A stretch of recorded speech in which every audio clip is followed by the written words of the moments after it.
उत्तर भारत की film city के नाम से मशहूर नोएडा स्थित मारवा स्टूडियो में चल रहे 8वें ग्लोबल लिटरेरी फेस्टिवल में कई फैशन शो, मुशायरा, बुक लॉन्चिंग जैसे कई खास कार्यक्रमों का आयोजन किया गया। कार्यक्रम में साहित्य और मीडिया जगत से जुड़े देश विदेश से अतिथिगण ने अपनी उपस्थिति दर्ज कराई। कार्यक्रम में शिरकत करने वाले त्रिनिदाद और टोबैको के उच्चायुक्त रोजर गोपाल, अभिनेत्री रवीरा भारद्वाज, प्रसिद्ध पियानो वादक गुरबाणी भाटिया, मार्क फजी, राष्ट्रीय अध्यक्ष अजीत पाठक, अभिनेत्री और मॉडल ऋचा कपूर सहित कई अन्य गणमान्य लोग मौजूद रहे। कार्यक्रम में फैशन बुक हुक्स का विमोचन किया गया और इस किताब के विषय में बताया गया। इसके साथ ही कार्यक्रम में फैशन शो और मुशायरा का भी आयोजन किया गया। शानदार मुशायरे के आयोजन ने भी लोगों का मंत्रमुग्ध कर लिया और फैशन शो में हिस्सा लेने वाले स्टूडेंट्स ने अपनी पोशाक, मेकअप और अपने प्रदर्शन से लोगों को खूब आकर्षित किया। वहां उपस्थित सभी अतिथिगण ने डॉक्टर संदीप मारवा प्रोग्राम और उनके द्वारा किए गए कामों की खूब प्रशंसा की।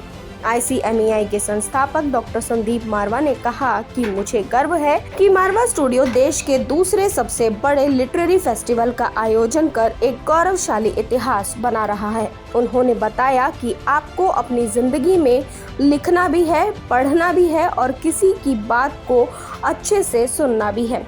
आपको अपनी जिंदगी में क्रिएटिव बनना है।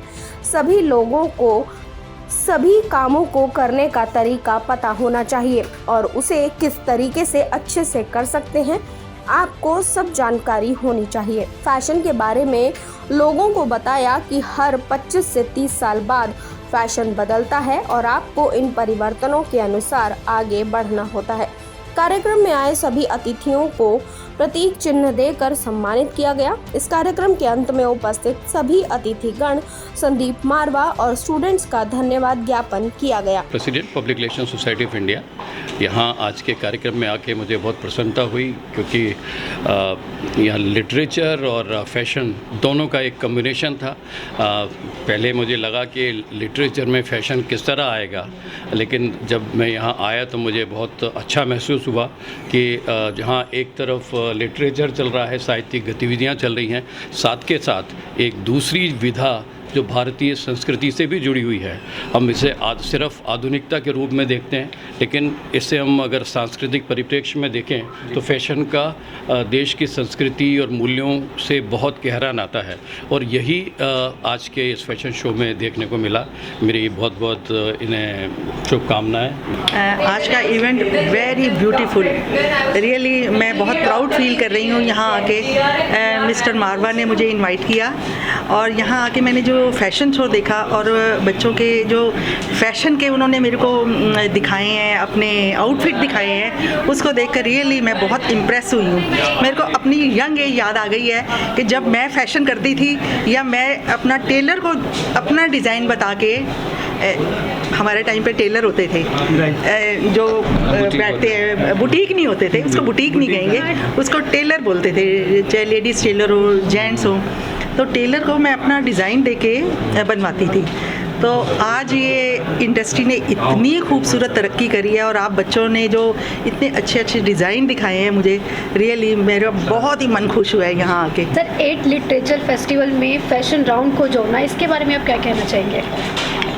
8वें ग्लोबल लिटरेरी फेस्टिवल में फ़ैशन शो का एक बहुत बड़ा महत्व है क्योंकि सबसे पहली बात तो ये लोगों को यकीन दिलाना है कि कला एक पूजा है और कला के अंदर हर किस्म की कला हो सकती है। आपने देखा होगा पेंटिंग एग्जीबिशन, स्टिल फोटोग्राफी की एग्जीबिशन, हमारे यहाँ पर डांस, ड्रामा, म्यूज़िक, ये सभी कुछ तो एक फेस्टिवल का हिस्सा है और सभी कलाएं जो हैं वो अपने आप में कहीं ना कहीं एक दूसरे के साथ नज़दीकी या दूरी से जुड़ी हुई हैं। फैशन शो भी दूर नहीं है क्योंकि फैशन क्रिएटिव वर्क है। यहाँ पर आर्टिस्ट को, वो आर्टिस्ट है जो कपड़े डिज़ाइन कर रहा है, ये याद रखिए आप इसको, तो वो जो डिज़ाइनिंग पार्ट है वो सामने आना चाहिए और इसके साथ साथ हकीकत में फैशन शो को यहाँ डालने का एक सबसे बड़ा मकसद था कि हम राइटिंग फॉर फैशन, जो बहुत कम है हिंदुस्तान के अंदर एक्चुअली, आपको एक फैशन डिज़ाइन की किताब भी फॉरेन कंट्री से मंगानी पड़ती है, हमारे यहाँ फैशन पे किताबें बहुत कम लिखी गई हैं।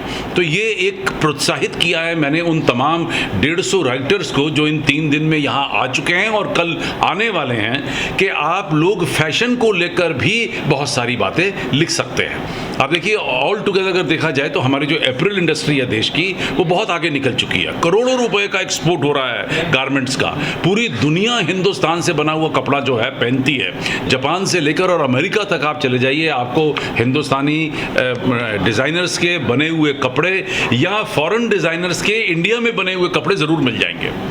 तो मुझे ऐसा लगता है कि इन सभी कलाओं को जोड़ते हुए ये कला भी जोड़नी बहुत ज़रूरी है कि लोग फैशन और डिज़ाइन के ऊपर भी लिखें। Hi everyone, I'm Ravira Bharadwaj. So today I'm here at Mava Studios because their literary festival is going on and this is the second day, and I just attended the fashion show as I was one of the guest of honors. Oh my god, the designers created amazing pieces of art. I mean, I think सारे India के designers को यहाँ से उठा के ले जाना चाहिए, and new Indian designers should come in light because the dresses were amazing and also the studio space is so nice. I mean, it's a place where you can show your art and culture, जो कि बहुत ही कम जगह होता है, and I think this is one a very beautiful place in India where you can show your art. And also as I'm an actor, we just watched my film SRQ on MX Player. It's a political thriller, and do watch it and give it a review. Today's fashion show by the students was amazing. It's nice to see fusion. It was lovely to see cultural fusion and different genres together at the same time. What I am hoping for to see the next level, I think you can actually do gender stereotypes blurring. It would be amazing. I think that a lot of men can carry that the creativity that is being born in this particular academic and what Dr. Marwa is doing is fusing talent to make somebody who is passionately creative. Congratulations, and congratulations to all the students. Well done 2022. Sir, what would you like to say about today's event? First of all, I would like to say that Marva Studios continue to impress me.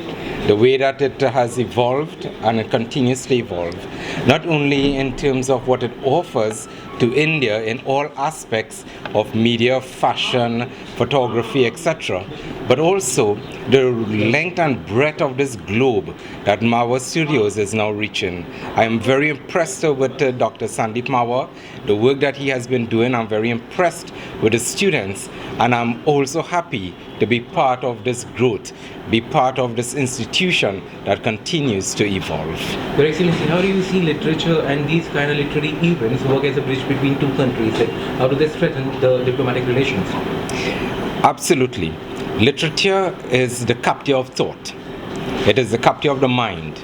Not only in terms of the cultural aspects or the fictional aspects, but also the ideological and philosophical aspects of the mind. That is the most essential part in diplomacy. Without the connection of thought. Your Excellency, what is the experience coming down to this place and being a part of this 8th Global Literary Festival at Marva Studios? I really appreciate that it was a wonderful event, and as I said that one should have a karma that really, and I was really surprised to having young talented artists that who put their all effort and energy to cheer up the people and bring them to the